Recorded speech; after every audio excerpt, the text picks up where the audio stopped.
Hello everybody and welcome back to the channel for today's episode. I wanted to talk to you about covenants, contracts, consents, and how the narcissist cycles. So let's jump in.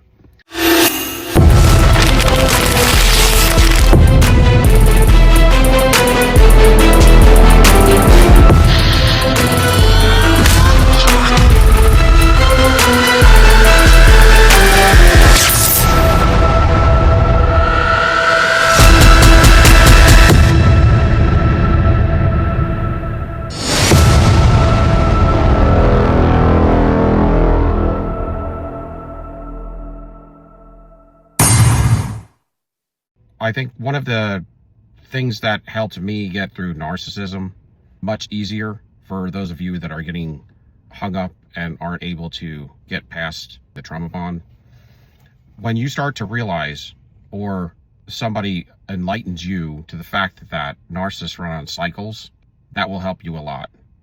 Because I don't think it's spoken of on a lot of these narcissistic channels enough, but all narcissists run on cycles. I think until you understand that that's going on, and even if you do understand it, it may have not hit you. The narcissist will never change. And for me, I guess in my mind, I thought that the cycles, maybe I even had heard them, but it didn't hit home for a while. Or I thought with somebody better than me or somebody different could stop the cycle, like maybe they would settle down. When you're thinking of it like that, it can make you put a lot more energy into it, maybe stick around longer.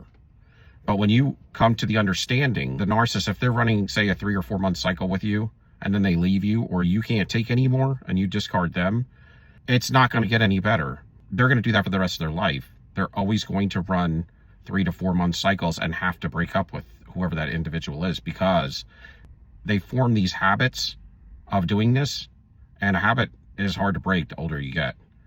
But the habits are based on, a lot of times too, their addiction, their people addiction, and their toxicity level. So they are impulsive and they need newness at that level.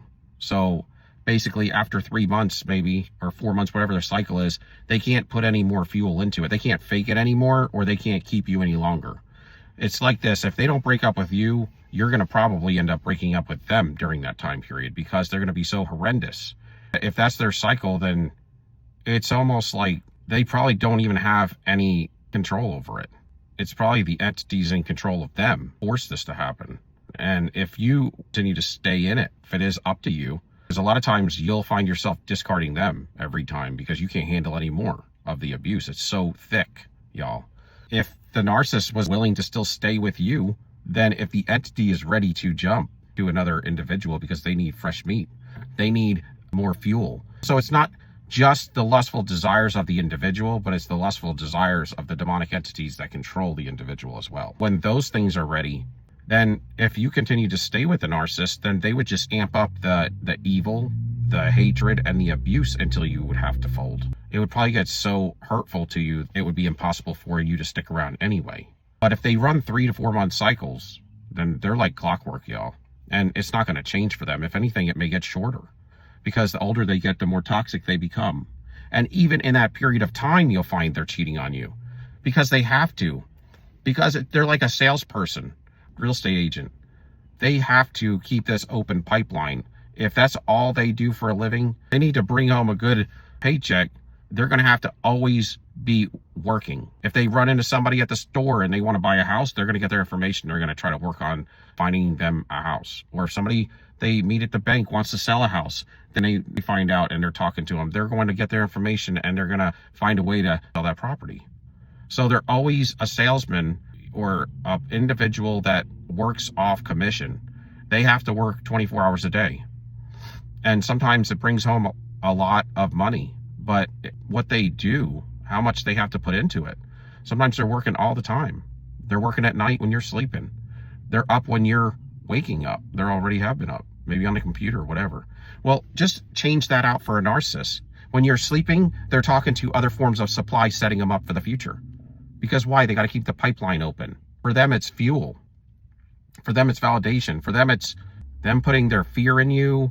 They have to get all this validation, and all these lusts successfully satisfied.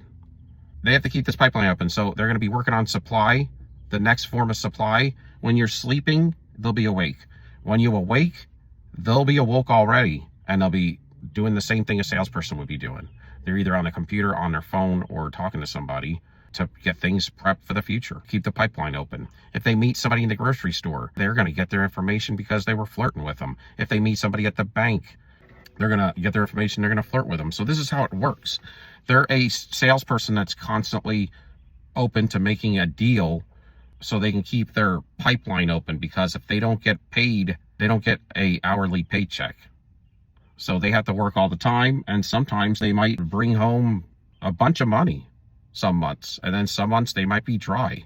Well, the same thing goes for a narcissist. Sometimes the narcissist has a lot of supply, a lot of fuel, and they'll be real pompous and they'll treat you worse, and they'll be cheating on you more.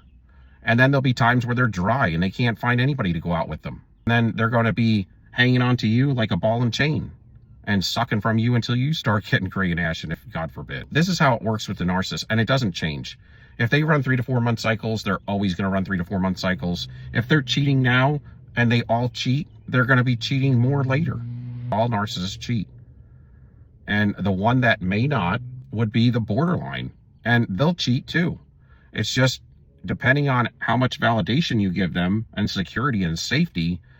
And if you're 100% into the relationship, even with all the abuse, because they give you just as much abuse. And some people claim that borderlines are worse than a lot of narcissists. So they're not any better. You still have to go into their fantasy and all of that. A covert narcissist is just one step worse than a borderline, because they start out borderlines and then they start to hold their emotions in and bottle it up a little bit more and try to act calm and cool. So there is a spectrum to this. You have these energy fields around you. You know this when you're with the narcissist. You know how you get rumination. How do you get rumination? How do you get rumination autoimmunes in relation to this type of stuff? I mean, you get autoimmunes from a lot of different environmental things, but in the case of narcissism, it's because you're having your electrical antennas, the aura in your brain, they're overwhelmed. And when you continually get those things overwhelmed and worn out, they get you imbalanced. Then you get confused.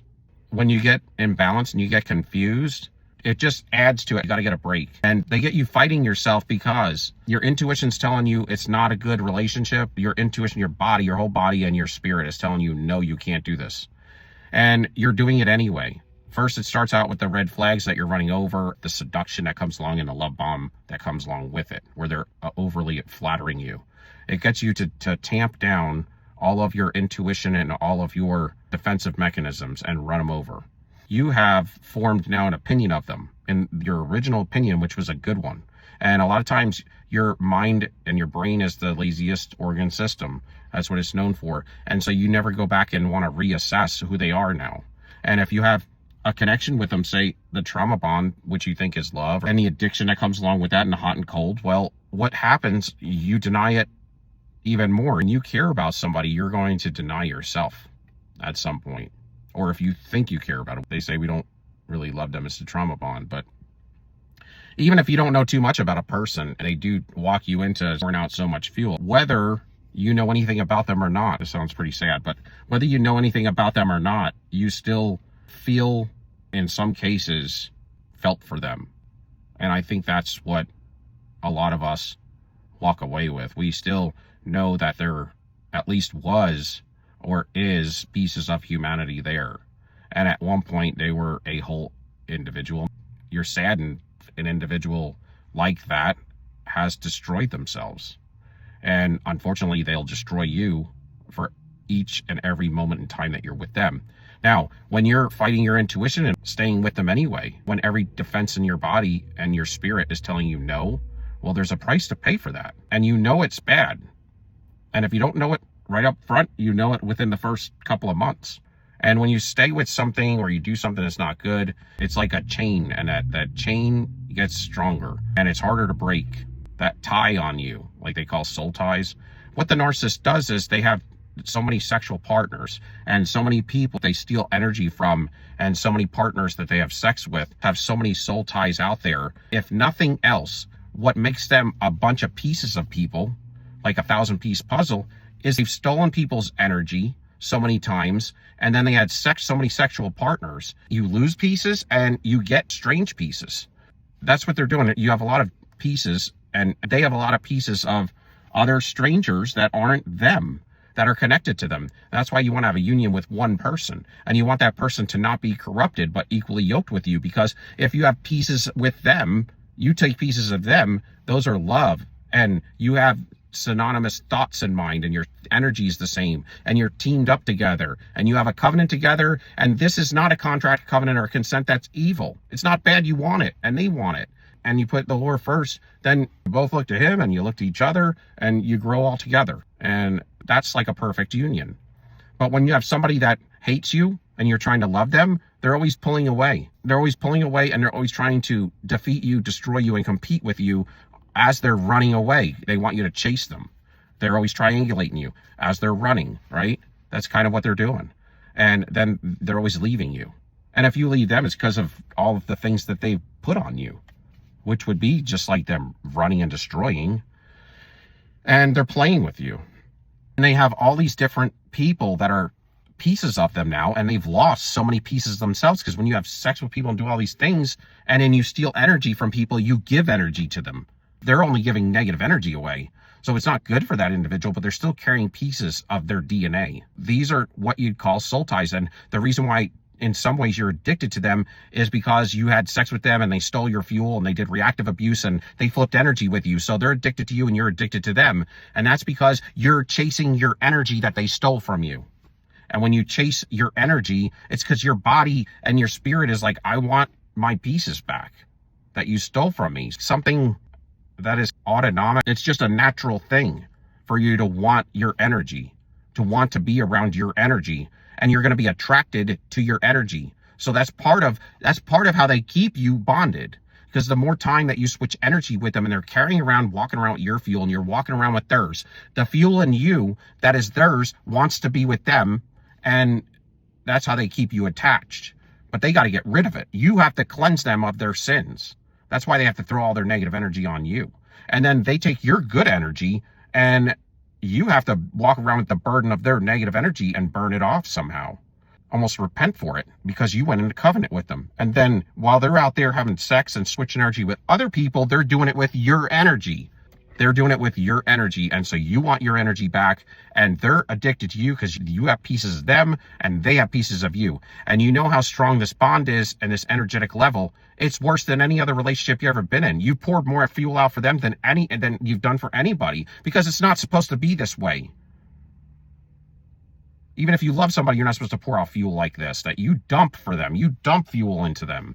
And that's why you're addicted to them, because they take so much of you. And that's why when you walk away from them, they don't give a damn about you, and they're wearing all of your goods, and you're hollow and don't even know who the hell you are. These are things really, in turn, make you understand this is demonic at work. And somebody said, do they learn these things from their family or from the entities? And it's both, y'all. It's kind of like this. There's demons in whoever that family member is that trained them up. So they were first admiring them, but the demons in the family member is what was reaching out to them. It's not even the people anymore. Forget the people. The parasite in them, in their parent, reached out and was training them and molding them. And then they get their own demons. And then they come to you, but thankfully, I mean, you had to deal with it when you were a child, so it's not going to convert you, because it would have did it already, because you had to deal with it in childhood. But then when you become an adult and you start dealing with these individuals, well, you're not going to become it, but it will destroy you, it will weaken you, and it will corrupt you. It just won't probably possess you, because it probably can't. But if it did, you could get deliverance, because you would have had dealt with your love and empathy, and all of those sectors were not going down the same pathways as them. In a lot of ways, they built the construct while they had outside demon attachment. And then they made this covenant with, like Sam Vakman had said, where they decide to sacrifice their true self for the false self when they have this imaginary friend. So they do that, this thing enters, but the construct was already, the framework was already there, and they were already operating as a demonic entity before they were even filled. They just become made more worse. And like I said, the further that they want to go, that thing will take them. And a lot of these narcissists go only but so far and pump the brakes. So you see their spectrum, because it is up to them. And then at some point they get so infilled, it's almost just like you have no boundaries for them. You let them come and go and do whatever they want almost at some point. You have degraded all your boundaries for them. Well, that's what they do for the demon over time. If they continue down the road with the demon in charge of them, and they continue to walk down the road of all these lusts and things, then it causes confusion. The lust causes addiction, and habits are formed. Eventually, there's nothing left of them. If you can give me a like, subscription, and thumbs up, love y'all. Till next time, peace, we out.